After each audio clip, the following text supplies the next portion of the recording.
सातारा जिल्ह्यातील हो घातलेल्या नगरपालिका नगर परिषदेच्या निवडणुकीच्या संदर्भातून आज पक्षाच्या वतीने या ठिकाणी आम्ही मुलाखत घेतोय. सातारा शहरापासून आज सकाळपासून सातारा शहर, वाई, त्याच्यानंतर महाबळेश्वर, पाचगणी, फलटण, म्हसवड या सगळीकडे आम्हाला जे कोणी उमेदवार उभे करायचे आहेत त्यांनी इच्छा व्यक्त केलेली आहे. त्यांच्या आज मुलाखती आम्ही घेतलेल्या आहे. साधारणतः चांगला प्रतिसाद आहे. सामान्य कार्यकर्ता निवडणुकीसाठी उभा राहण्याच्या संदर्भामधली तयारी दाखवतोय आणि त्यांनी पक्षाकडे मागणी केलेली आहे. आम्ही गेल्या काही दिवसापासून खरं म्हणलं तर महाविकास आघाडी म्हणून आम्ही एकत्र बसलेलो आहोत. दोन्ही तिन्ही पक्षाकडे उमेदवारी मागणीचा ओघ आहे. काही ठिकाणी एकमताने निवडणुकीच्या संदर्भामधलं एकमत होईल, त्या प्रभागामध्ये वाद निर्माण होणार नाही. परंतु 15 तारखेला जिथे अशा प्रकारचा डिस्प्यूट निर्माण होईल की एकाच वार्डामध्ये एकाच प्रभागामध्ये अनेक लोकांनी मागणी पक्षाच्या घेतल्या असेल तर तो निवडून येणाऱ्या मेरिटवरच त्याच्या पद्धतीने निर्णय घ्यायचा असं आमचं एकमत झालेलं आहे. तशा पद्धतीची आमची एकमताने चर्चा झालेली आहे. ती बैठक सुद्धा 15 तारखेला होईल. 16 तारखेला सगळ्या निवडणुकीमध्ये महाविकास आघाडी निवडणुकीला उतरेल अशा प्रकारची भूमिका आम्ही घेतलेली आहे.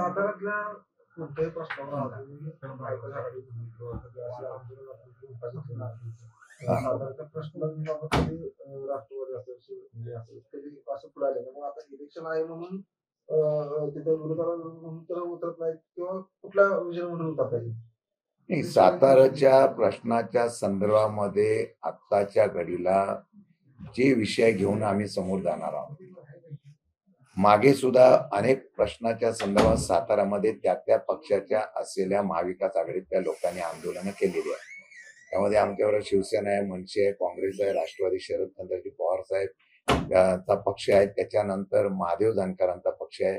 असे वेगवेगळ्या संघटना आहेत, सामाजिक संस्था आहेत, संघटना आहेत, कम्युनिस्ट आहेत. सगळे पक्ष आम्ही एकत्र येऊन निवडणूक लढवतोय आणि लोकांना या निवडणुकीच्या माध्यमातून बदल करावा अशा प्रकारचं आव्हान करणार आहे. लोकसभेला सुद्धा चांगल्या प्रकारचं मतदान पोलिंग बूथवर माणसं नसताना सुद्धा साताऱ्याच्या शहरातल्या लोकांनी दिलंय.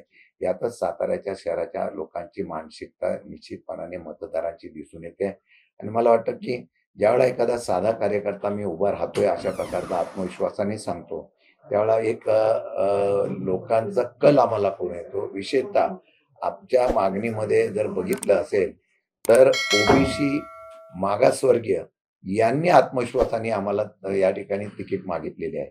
याचा अर्थ त्यांचं या असलेल्या भाजपाच्या पक्षाच्या बरोबर न जाता आपला समाज हा त्या ठिकाणी एकत्रित राहण्यासाठी त्यांनी आमच्याकडे मागणी केलेली आहे.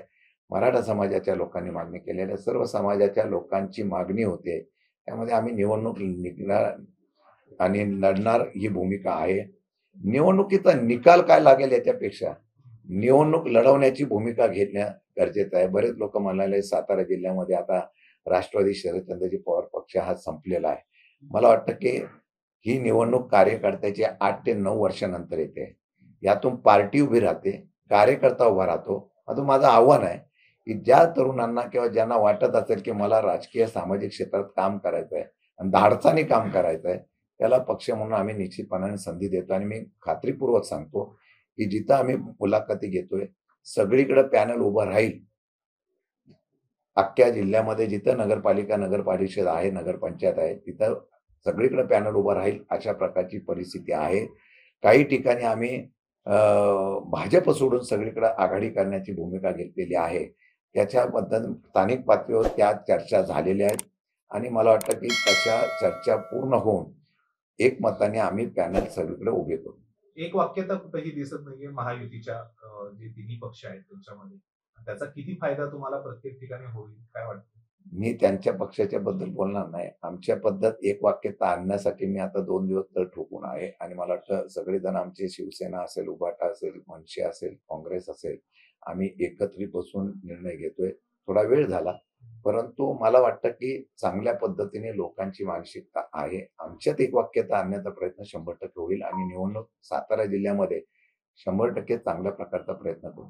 तर सातारा नगरपालिकेची काही आजी माजी नगरसेवक वगैरे इच्छुक मुलाखतीमध्ये अजून तुमच्या संपर्कात वगैरे आहे? आणि चांगले सुशिक्षित अशा प्रकारची लोकांनी सुद्धा मागणी केलेली आहे. त्यामध्ये डॉक्टर संजय काटे असतील की डॉक्टर अजून आमच्याकडं काही यांनी पण मागणी केली आहे, महिला भगिनींनी मागणी केलेली आहे.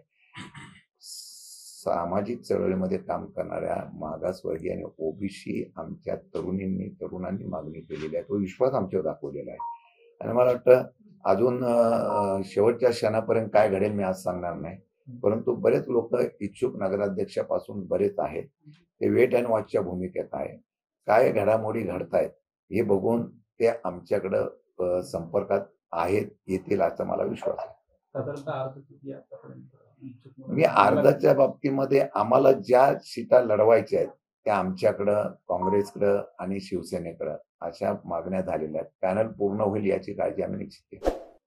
साहेब, मंत्री साहेबांनी आता आरोप केला की सार्वजनिक बांधकाम विभागाचं माझ्या केबिनचं कामच झालेलं आहे आणि बोगस बिलं काढलेली आहेत. हे मागच्या वेळा अधिवेशनामध्ये हा मी विषय काढला होता. आम्ही या असलेल्या सार्वजनिक बांधकाम विभागामध्ये 36 कोटीची बोगस बिलं झालेली आहेत, काढलेली आहेत आणि त्याच्या संदर्भामधले आरोप पण झालेले आहेत आणि त्या खात्यानेच सांगितलेलं आहे की अशा असलेल्या चुकीच्या पद्धतीने बिलं काढलेलं खातंच कबूल करत असेल तर मला वाटतं की कारवाई व्हायला पाहिजे. अजूनपर्यंत कारवाई झाली नसेल तर आम्ही येत्या अधिवेशनामध्ये हा विषय 100% काढू आणि त्यावर असा भ्रष्टाचार मला वाटतं की या सरकारमध्येच होतं असं दिसून येतोय की काही न करता सुद्धा बिलं काढली जातात. अशी अनेक उदाहरणं आहेत. परंतु तशा झालेल्या चुकीच्या बद्दल कारवाई झाली नसेल, चौकशी झाली नसेल, मला वाटतं चौकशी रिपोर्टमध्ये सुद्धा ते नावं आलेली आहेत की अशा प्रकारचं झालेलं आहे, तर कारवाई केली पाहिजे अशी भूमिका आम्ही मांडणार आहोत. साहेब, निवडणुका सुरू झाल्यात आणि आता पक्षाला गळतीची सुरुवात झाली. कसं बघताय याकडे, गळती कशी थांबवणार पक्षाची? असं आहे की पक्ष ही गळती शेवटी सत्तेमध्ये जाण्यासाठी बरेच जण जात असतात. आम्ही आहे तिथं आहोत. आणि मला वाटतं की गळती लागली म्हणून लगेच ती जागा भरण्याचा प्रयत्न आपण करतो आणि आम्हाला वाटतं की लगेच यश यायला पाहिजे असं पण नाही आहे. परंतु शून्यातून परत पक्ष उभं करण्याचा प्रयत्न करणं, याला यशापर्यंत नेण्याचा प्रयत्न करणं ही खरी कसोटी आहे. मला वाटतं गळती जरी झाली, तिकडं गर्दी झालेली आहे. आता तिकडच्या गळतीची मी वाट बघतो.